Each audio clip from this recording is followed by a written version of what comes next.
Cuando entras en Aldi, ves un logo, precios bajos y un supermercado sencillo. Si ves la marca en Reino Unido, en España o en otros países y piensas que detrás está el mismo dueño, pero la historia real es más extraña.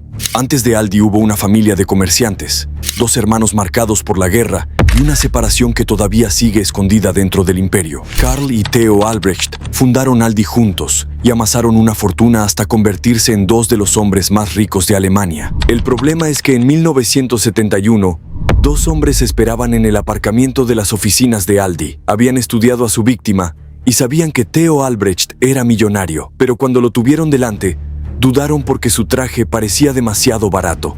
Le pidieron la documentación para comprobar que realmente era el hombre que querían secuestrar. Y lo más inquietante no fue solo el episodio turbio. Cuando miras la historia de cerca, aparecen unos delincuentes bastante torpes, casi chapuceros, y una víctima tan calculadora que después intentó desgravar parte del dinero de su propio rescate.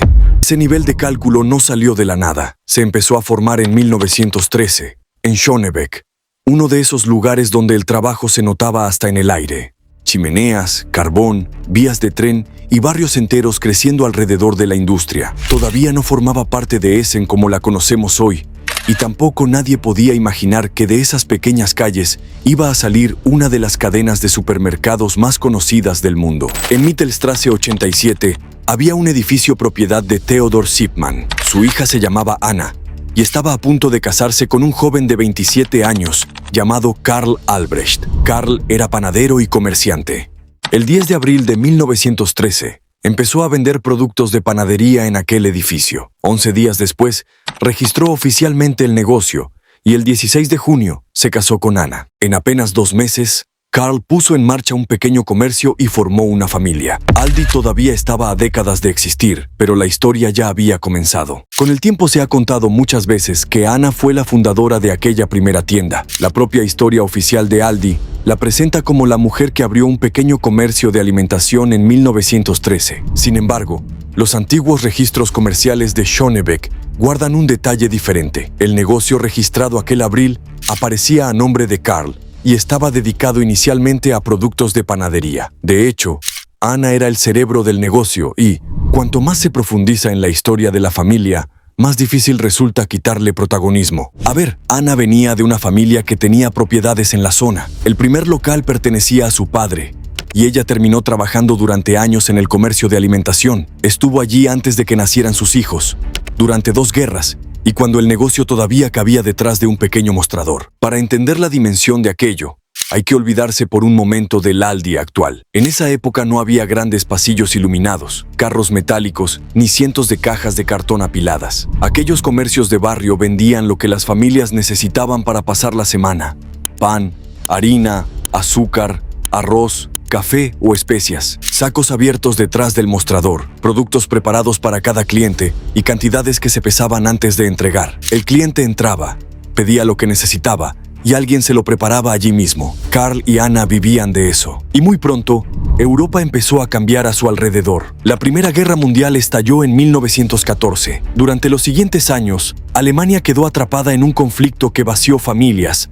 alteró el abastecimiento y terminó dejando una economía destrozada. En Schönebeck, los Albrecht siguieron adelante con su pequeño comercio. En 1919, apenas un año después del final de la guerra, Karl dio un paso importante. Compró el edificio situado en Weststraße 89, prácticamente al lado del primer negocio, y abrió allí una pequeña tienda de comestibles y productos de panadería. En febrero de 1920 nació Karl Hans Albrecht, y 2 años después llegó Theo. Los dos crecieron alrededor del pequeño comercio familiar de Schönebeck, viendo a sus padres trabajar y a los vecinos entrar cada día buscando pan, harina, azúcar o café. La tienda formaba parte de su vida desde que eran niños. Allí veían llegar la mercancía, aprendían qué productos salían rápido y entendieron algo que años después llevaron casi al extremo. Y eso que, en un negocio pequeño, cada gasto importa mucho más. Los Albrecht tenían un comercio propio, pero estaban muy lejos de pertenecer a la élite alemana. Vivían en un entorno industrial,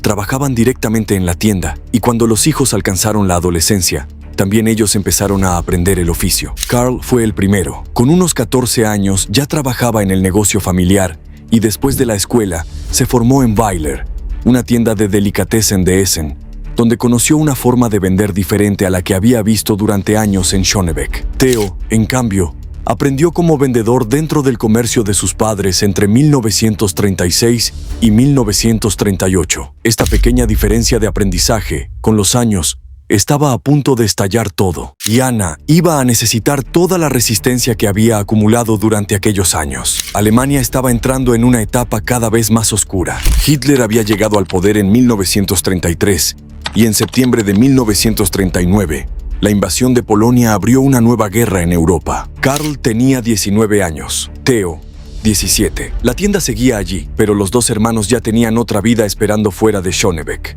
En 1940, Karl fue incorporado a la Wehrmacht. Acabó participando en la campaña contra la Unión Soviética. Resultó herido y más tarde cayó prisionero de los soviéticos. Theo fue llamado un año después. Sirvió en una unidad de suministro durante la campaña del norte de África y también terminó capturado, aunque en su caso por fuerzas estadounidenses. En muy poco tiempo, Anna vio marcharse a sus dos hijos y en 1943 perdió también a su marido. Karl Albrecht, padre, murió mientras los hermanos seguían lejos de casa. El pequeño comercio que la pareja había levantado durante 30 años quedó en manos de Anna, en una Alemania que todavía tenía 2 años de guerra por delante. Essen fue golpeada una y otra vez por los bombardeos.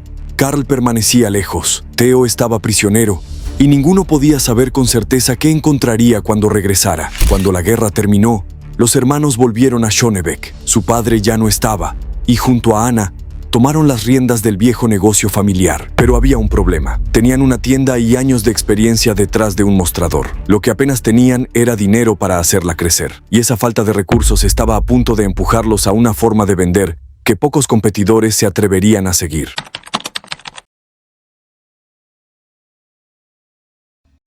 El regreso dejó a Karl y Theo otra vez frente al mostrador. Pero ahora tenían que pensar más allá de la vieja tienda familiar. En 1946, ambos se casaron, Karl con Mia Tembrink y Theo con Cecilie Hagelstein. Mientras intentaban levantar el negocio junto a Anna, también estaban formando sus propias familias, y el dinero era escaso. Cada compra de mercancía tenía que pensarse bien, porque equivocarse significaba dejar una parte del poco capital que tenían atrapada en algo que nadie quería comprar. Por eso sus tiendas trabajaban con un surtido sorprendentemente pequeño, alrededor de 200 o 250 artículos. Imagina entrar hoy en un supermercado y encontrarte solo una fracción de los productos que ves normalmente. Para los Albrecht, aquello era el día a día. Las estanterías no podían llenarse de opciones esperando a que algún cliente se decidiera. Si un producto ocupaba sitio, tenía que salir, y cuanto más rápido saliera, antes podían utilizar ese dinero para volver a comprar mercancía. Karl y Theo empezaron a vigilar los productos casi uno por uno, a un nivel que a cualquier otro le dirían que estaba a punto de perder la cabeza. ¿Qué se vendía? ¿Cuánto tardaba? ¿Cuánto costaba comprarlo? Y sobre todo, ¿hasta dónde podían bajar el precio? O sea, ir al límite. La mantequilla fue uno de los ejemplos más claros. Los hermanos comenzaron a ofrecerla especialmente barata. La diferencia de precio servía para atraer clientes. Y una vez dentro, muchos terminaban llevándose otros alimentos. En un barrio donde el dinero importaba, no hacía falta una gran campaña de publicidad. Bastaba con que varias personas descubrieran que en la tienda de los Albrecht algo costaba menos. La noticia corría y la gente entraba. Aquella forma de trabajar podía resultar incómoda para otros pequeños comerciantes. Karl y Theo estaban dispuestos a apretar los precios porque su propio negocio los obligaba a controlar cada coste. Un competidor con más mercancía, más gastos o productos que tardaban semanas en venderse, tenía mucho menos margen para seguirlos. Los Albrecht compraban menos variedades, y por eso mismo, podían concentrarse en los productos que realmente salían. La mercancía giraba rápido, y el dinero volvía antes a la caja. Muchas de aquellas decisiones nacieron simplemente porque los hermanos no podían permitirse trabajar de otra manera, sin ese control férreo. En 1948, la reforma monetaria introdujo una nueva moneda en las zonas occidentales de Alemania y la economía empezó a moverse de otra forma. Las tiendas volvieron a recibir más mercancías, el consumo comenzó a despertar y Karl y Theo encontraron una oportunidad para acelerar. Los hermanos repitieron lo que ya les estaba funcionando: productos básicos, un surtido reducido, precios bajos y un control casi obsesivo sobre el dinero que salía del negocio. Y crecieron al punto que en 1950 ya controlaban 13 establecimientos. Lo curioso es que muchas de ellas todavía conservaban una forma de vender bastante antigua. El cliente llegaba al mostrador, pedía lo que quería y esperaba a que alguien le entregara el producto. Era prácticamente el mismo tipo de comercio que Carl y Theo habían conocido de niños, solo que ahora ya no había una única tienda, había 13, y los hermanos seguían apretando. Antes de abrir un nuevo establecimiento, tenían que conseguir que el anterior funcionara. Compraban con cuidado, vigilaban las ventas y evitaban gastos que no ayudaban directamente a mover mercancía. Para 1955, ya rondaban las 100 tiendas. En menos de una década, el pequeño negocio familiar se había convertido en una cadena que avanzaba por la región. Ana todavía seguía vinculada a la empresa, y los dos hermanos parecían haber encontrado una fórmula capaz de crecer casi sin llamar la atención. Pero fuera de sus tiendas, los hábitos de los clientes estaban cambiando. Empezaban a aparecer establecimientos más grandes donde la gente podía recorrer pasillos, coger los productos con sus propias manos y elegir entre muchas más opciones. Cada vez habrían más supermercados modernos. Carl y Theo creyeron haber encontrado la forma de responder, y se equivocaron.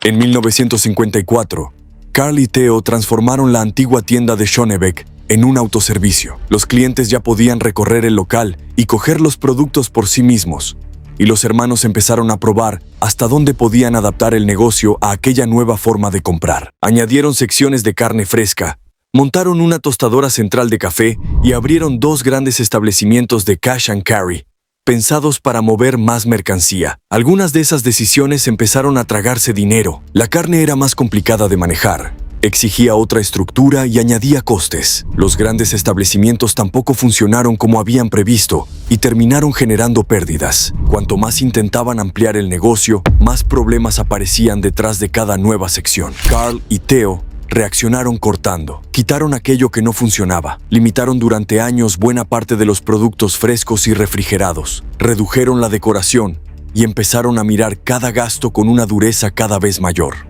Si algo costaba dinero y el cliente apenas notaba su ausencia, tenía pocas posibilidades de sobrevivir dentro de sus tiendas. Así tomó forma una idea mucho más agresiva. Mientras otros supermercados ampliaban pasillos y llenaban las estanterías de opciones, los Albrecht empezaron a hacer lo contrario, simplificar el negocio todo lo posible y utilizar ese ahorro para seguir apretando los precios. La fórmula funcionó. A finales de los años 50, el negocio movía alrededor de 90 millones de marcos al año. Aquella pequeña familia de comerciantes controlaba ahora una empresa millonaria. Y justo entonces, Ana se apartó del negocio familiar. Había pasado décadas vinculada al negocio, primero junto a su marido y después de su muerte, al lado de los 2 hijos que habían terminado levantando la empresa juntos. Ahora salía. Es imposible saber cuánta influencia tenía Ana sobre los hijos y el negocio, pero la coincidencia resulta difícil de ignorar. Poco después, Carl propuso dividir la empresa familiar. Durante años se ha contado que todo empezó por los cigarrillos. Según la versión más conocida, Theo quería vender tabaco, y Carl se oponía porque era un producto pequeño, caro y demasiado fácil de robar. ¿De verdad 2 hermanos podían partir un negocio millonario por unos paquetes de cigarrillos? Verás, quizá nunca sepamos hasta qué punto los cigarrillos fueron la verdadera causa. Los Albrecht protegían su vida privada con una discreción casi hermética, y años después, un episodio mucho más turbio convertiría aquella privacidad en una obsesión. Lo que sí sabemos es que Carl y Theo llevaban tiempo desarrollando sus propias ideas sobre cómo debía funcionar el negocio. En 1961, aquellas diferencias terminaron sobre la mesa y Carl propuso separar las operaciones. Después de años construyendo juntos, los hermanos repartieron la empresa. Carl se quedó con el sur, Theo con el norte. De esa división nacieron Aldi Sud y Aldi Nord, y el nombre que ambos conservaron venía de algo bastante sencillo: Albrecht Discount. Las primeras letras terminaron formando una palabra mucho más corta: Aldi. La separación no frenó el negocio. Carl siguió avanzando desde el sur y Theo desde el norte. Incluso divididos, durante un tiempo continuaron colaborando en compras y algunas decisiones que beneficiaban a las 2 ramas. Las tiendas empezaron a multiplicarse bajo el nombre Aldi, y a finales de los años 60, entre Nord y Sud, ya sumaban más de 600 establecimientos. La fortuna de los hermanos creció al mismo ritmo. Cada tienda repetía una fórmula sencilla: vendía grandes cantidades y apretaba los costes hasta donde otros comerciantes difícilmente podían seguirlos. Carl empezó incluso a mirar fuera de Alemania, y en 1968 Aldi Süd entró en Austria a través de Hofer. Theo continuó ampliando su propia red desde el norte. En pocos años, los dos hijos de aquella familia de comerciantes de Schönebeck habían terminado entre los empresarios más ricos de Alemania, y Theo ya era un hombre por el que alguien podía pedir millones.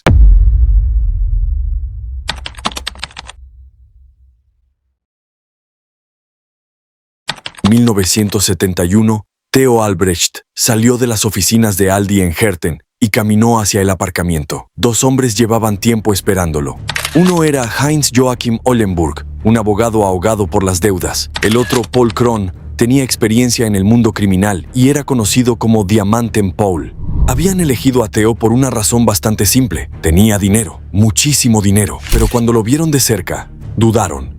El hombre que tenían delante vestía con tanta sencillez que no parecía uno de los empresarios más ricos de Alemania. Su traje les resultó demasiado barato y durante unos instantes llegaron a preguntarse si se habían equivocado de persona. Theo tuvo que enseñar su documentación. La escena resulta difícil de creer. Habían conseguido atrapar a uno de los hombres más ricos del país, pero primero necesitaron comprobar su carné porque no les parecía lo suficientemente rico, y después tuvieron problemas para marcharse con su Mercedes. ¿Entonces eran realmente peligrosos? También dejaron señales de una chapuza que les delató en poco tiempo. Después intentaron marcharse con el coche, aunque ni siquiera estaban demasiado familiarizados con el cambio automático, y tuvieron dificultades para manejarlo. La escena rozaba lo absurdo. Acababan de secuestrar a uno de los hombres más ricos de Alemania y estaban peleándose con su Mercedes para conseguir salir de allí. Theo fue trasladado a Düsseldorf. Primero pasó por un garaje y después terminó encerrado en una habitación situada detrás del despacho de Ollenburg. Allí esperó 17 días retenido. Lo extraño es que los secuestradores no llamaron inmediatamente a la familia. Dejaron pasar 5 días. Digamos que no era express. Cuando finalmente contactaron,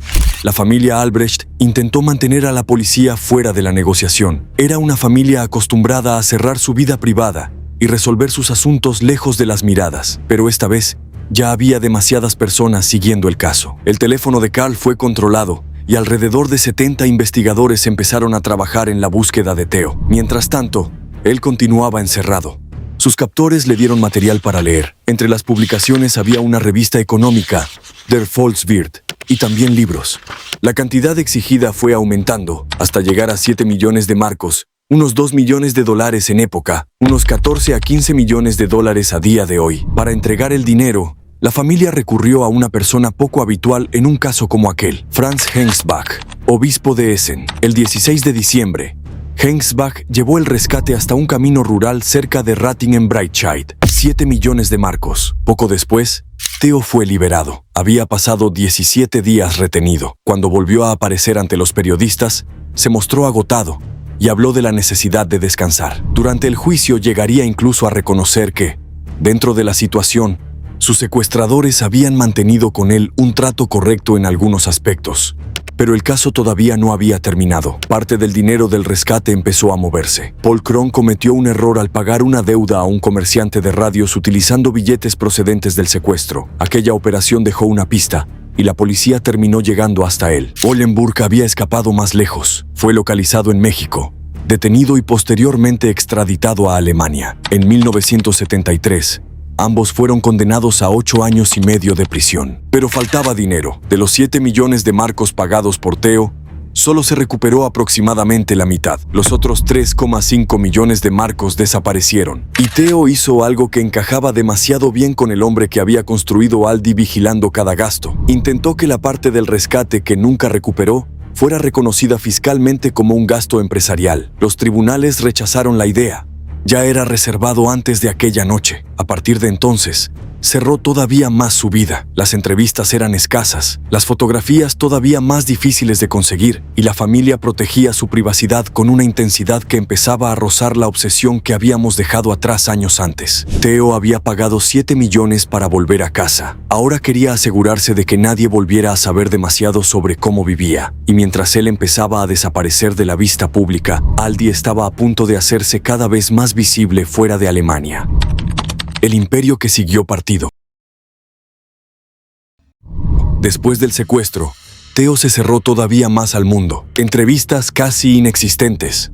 pocas fotografías y una familia cada vez más obsesionada con proteger cualquier detalle de su vida privada. Tenían motivos. Theo había comprobado que alguien podía estudiar sus movimientos, esperarle a la salida del trabajo y poner precio a su vida. En 1973, los hermanos también empezaron a blindar su fortuna mediante fundaciones. Theo creó la Marcus Stiftung y Carl la Siepman Stiftung, llamada así por el apellido de Ana. Mientras ellos intentaban desaparecer, Aldi seguía creciendo. Y aquí aparece uno de los detalles más curiosos de toda la historia, porque Aldi Nord y Aldi Sud nunca volvieron a unirse. En Reino Unido, Aldi pertenece a la rama de Carl, Aldi Sud. En España, forma parte de Aldi Nord, la rama histórica de Theo. Puedes entrar en un Aldi de Birmingham y después en otro de Madrid pensando que pertenecen exactamente a la misma empresa. No es así. Incluso en Estados Unidos ocurre algo extraño. Aldi está ligada a Aldi Sud, mientras Trader Joe's terminó vinculada a la familia de Theo. Dos hermanos separaron el imperio en 1961. Más de 60 años después, la división sigue ahí, escondida detrás de las mismas 4 letras. Y si esta historia te ha gustado y todavía estás pensando en cómo Theo intentó desgravar parte del dinero de su propio rescate para pagar menos impuestos, dale like, suscríbete y dime en los comentarios qué piensas. Porque pensándolo bien, el rescate ya estaba pagado. ¿Por qué no intentar meterlo también en la declaración?